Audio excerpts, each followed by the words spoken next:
For many people who want to learn a different language, their go-to action is to sign up to a language course. However, this isn't the most effective way to learn a different language, and in this video I'm going to cover why, and also give you a higher chance of actually seeing the progress that you're looking for. My name's James, I'm a native English speaker. I can also speak Spanish and Italian. I have 12 years of language learning experience. Now, first of all, language learning is more about the habits and processes that you put into a routine, your daily life, rather than taking a course, starting at X date and getting from A to B. Because really, when you're taking a language course, it has a start and end date. And after that end date, what happens?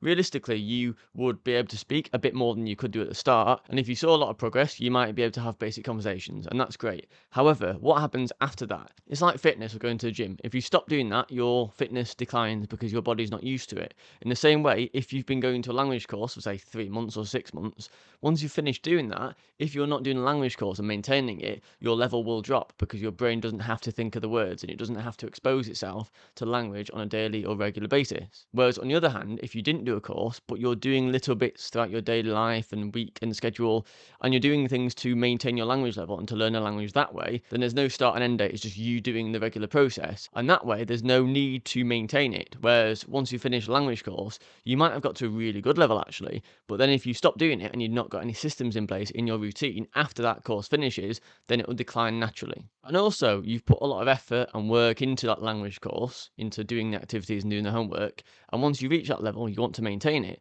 But if you don't maintain it, then all that effort that you've put in so far, most of it will be wasted. So you'll know a few words and phrases and things will stick, obviously, in the longer term. You'll know a few things, but you won't maintain your current level of fluency or ability of speaking as you would have done if you'd have continued it, compared to doing a regular routine. And just FYI, I have created a free quiz that tells you what your blocker is right now in terms of language learning progress. So that's based on my 12 years of experience. I've created it from scratch, and it tells you exactly what your next step should be. And it's also super easy to do. You've got a few questions like this where you select an option, move on to the next one. So if you're interested, I'll put a link below in the description. Next point, only change one aspect of your routine so far in your current lifestyle. Many people watching this will be thinking, right, okay, when I'm driving to work or commuting, I'm going to put a podcast on. Then at work, I'm going to do 5 minutes on Duolingo. Then I'm going to do X, Y, Z and watch a TV show when I'm at home.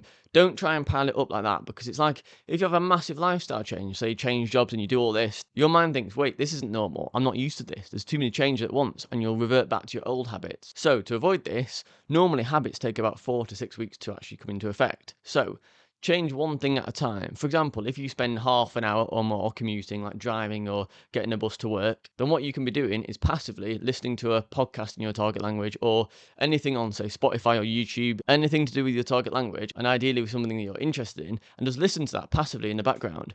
That means that your brain can absorb the language, the intonation, how it sounds, and it uses that to learn the language so that when you're next in a conversation, you're subconsciously learning that language without even having to actively think about it. And you'll start to recognize words as well. But that's one example of what you can do. Do that for 4 to 6 weeks until you know, okay, every morning or every evening when I'm commuting, I'm listening to that. And it's on a regular basis. Once you've done that, you've got your mind used to it. Then, once you've got that habit sorted, add another habit into it. Maybe on your breaks at work, spend 5 minutes or 10 minutes on a language app. So now you're doing 2 things at once. Then keep that going for another 4 or 6 weeks.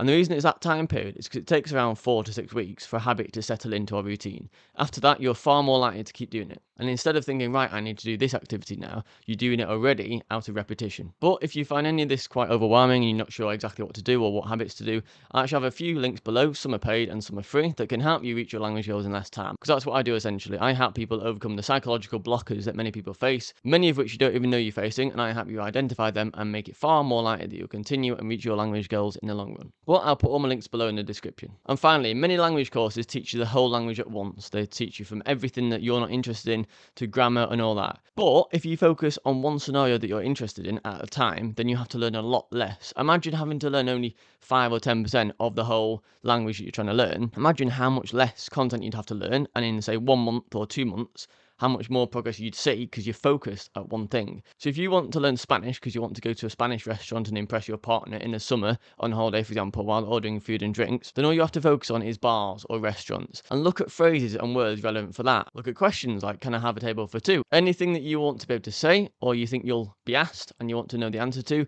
learn that stuff, because then you're taking away all the irrelevant stuff that you don't actually need. And it makes it so much easier to see progress because if you're focused on one thing, you've got so much less to learn. And if you integrate learning about this scenario into your routine, you don't have to rely on a language course ever again because you're already learning it.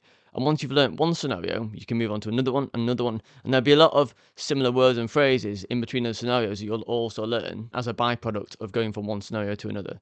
And just add to that over time, and you'll get there. Anyway, that is it for today. And YouTube is really good at recommending content that it thinks that you will love, and also content that will help you get closer to your language goals. So in the corner here, you'll see a next suggested video. So go ahead and click on it, and I'll see you later.